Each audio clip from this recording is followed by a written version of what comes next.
নমস্কার, আলোর বর্তিকা news channel থেকে আমি প্রজ্ঞা পারিজাত আছি তরুণ কুমার মুখোপাধ্যায়, গায়ক তরুণ কুমার মুখোপাধ্যায়ের সঙ্গে।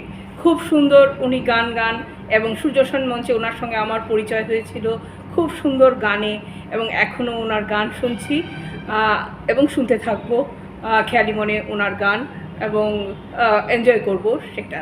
তো দাদাকে বলবো যে কতদিন ধরে আপনি গানের সঙ্গে জীবন যাপন করছেন এবং কিভাবে এই জীবনযাপনটাকে আপনি করতে পারছেন। সমস্ত বাধা জীবনে প্রত্যেকটা মানুষের এবং বিশেষত শিল্পীদের তো অবশ্যই অনেক বাধা আসে এবং সবাই বলে অসামাজিক তারা হন, কিন্তু বেশি সামাজিক আমরা মনে করি শিল্পীরাই হন।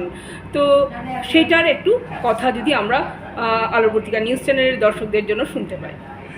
আসলে আমি গানের বাড়িতেই জন্ম। কেউ সেলিব্রিটি শিল্পী নয়, বাড়ির কেউ তো বাড়ির সবাই গান বাজনা নিয়ে ব্যস্ত থাকতো, গান বাজনা হতো, বাড়িতে অন্যরা আসতো, বাড়িতে গানের আসর বসতো। হ্যাঁ, তো সেইখানে গানটা ছোটো থেকেই গানের গান তৈরি হয়ে গেছে এবং ছোটো থেকেই শিক্ষা হয়েছে। এবং যেহেতু আমার ব্যক্তিগত জীবনে আমরা ওপার বাংলার লোক, তাই একটু লড়াই করে বড় হতে হয়েছে। একটা কথা জিজ্ঞেস করতেই ভুলছি না, আপনার ওপার বাংলার কোথায়? মানে বরিশাল। আচ্ছা আচ্ছা। আমি আমার জন্ম কর্ম সব এখানে, কিন্তু আমার বাবা ঠাকুরদারা সব ওপার বাংলার লোক। আচ্ছা। আমার বাবা অবশ্য স্বাধীনতার আগেই এখানে চলে এসেছে কলকাতায় চাকরি সূত্রে। যাই হোক, সেই করে লেখাপড়ার সঙ্গে সঙ্গে অল্প বিস্তর গান বাজনা চললো, গান বাজনার চর্চা চললো। তারপরে মাঝখানে আমার গলার একটু সমস্যা হলো বলে গান বাজনা বন্ধ ছিল, দীর্ঘদিন বন্ধ ছিল। তারপরে স্কুল কলেজ ইউনিভার্সিটি শেষ করে চাকরি করলাম। চাকরিটা যেহেতু আমার কর্মস্থলটা অনেক দূরে ছিল, স্কুলের মাস্টারমশাই ছিলাম আমি, এখন অবসর নিয়েছি। তো কোন স্কুল? আমার school diamond ফলতার Khandalia high school.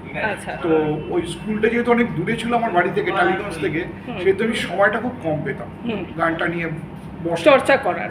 এখন লাস্ট 10 ইয়ার্স বলতে পারেন একটু গানের সঙ্গে সময় দিচ্ছি, গানও আমাকে সঙ্গ দিচ্ছে এবং বাকি জীবনটা গান যতদিন গলা সঙ্গ দেবে গান নিয়েই থেকে যাবো, এইভাবেই আমার কাটবে, এটাই আমি চাই। ধন্যবাদ দাদা। আর এই খেয়ালি মনের সঙ্গে কতদিন ধরে? খেয়ালি মনের সঙ্গে ব্যাপারটা, খেয়ালি মনের যে কর্ণধার মধুমিতা ব্যানার্জি, একটু ওর সম্পর্কে দু লাইন বলি। তো মেয়েটি আমার কাছে টিউশন পড়তো, ওকে আমি 5 বছর পড়িয়েছি, 11, 12, first year, second year, third year করে পড়িয়েছি। তারপরে ও যথারীতি ও এমএ করেছে, বিএড করেছে, করে বিয়ে হয়ে গেছে, কিন্তু দুর্ভাগ্যবশত করোনার সময় ওর হাজবেন্ড চলে যায়। আর ও ছোট থেকে গান বাজনা শিখেছে এবং শ্রুতিনন্দনের গান শেখা, ওর বিভিন্ন গুরুজির কাছে ও গান টান শিখেছে। তো ও এখন ওর বাপের বাড়ি এখানে আমার পাড়াতে এসে আছে। তো আমি যখন খোঁজটা পাই ওর এরকম একটা অবস্থার মধ্যে পড়েছে, ওটা ফুটফুট একটা মেয়ে আছে, মেয়েটা অসাধারণ গান গায়, আপনি শুনবেন, গানটা শুনলে বুঝতে পারবেন। তো ওকে আমি বললাম যে কাজ কর, আমি তোর সঙ্গে জুড়ে যাই, তোর এই স্কুলটার সঙ্গে আমি একটু থাকি। বলে না স্যার, এটা হবে না, নিশ্চয়ই হবে। আমি ছাত্রী এবং শিক্ষক মিলে এই স্কুলটাকে একটু সামনের দিকে এগিয়ে নিয়ে যাচ্ছি। আমার ব্যক্তিগত কোনো ভালো কাজ করেছে, মেয়েটির পাশে আমি থাকতে চাইছি। কেউ সাহায্য করে না, পাশে থাকতে পারলেই হলো। এরকম যদি আরো কেউ পাশে থাকে তাহলে ওর উপকার হবে। অবশ্যই আলোর বর্তিকা নিউজ চ্যানেল তো পাশে থাকবেই। একদম ঠিক জায়গায় আপনি নিয়ে পৌঁছে দিয়েছেন আলোর বর্তিকা নিউজ চ্যানেলের সঙ্গে মধুমিতা মুখার্জি ব্যানার্জি। আচ্ছা, ভরসা ছিল বিয়ের পরে ব্যানার্জি। আচ্ছা। ও ঠিক, একদম আপনি যথার্থ শিক্ষকের কাজ করেছেন, মানবিকতার কাজ করেছেন। সবাই আমরা খেয়ালি মনের সঙ্গে যুক্ত থাকবো।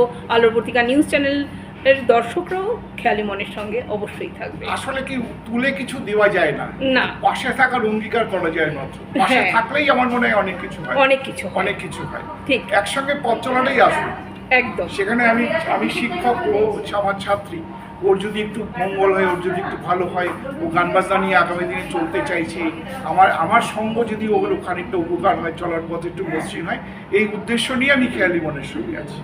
দারুণ, খুব সুন্দর কথা বললেন দাদা, আমাদের মন ভরে গেল।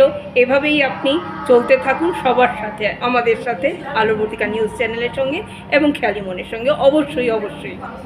নমস্কার।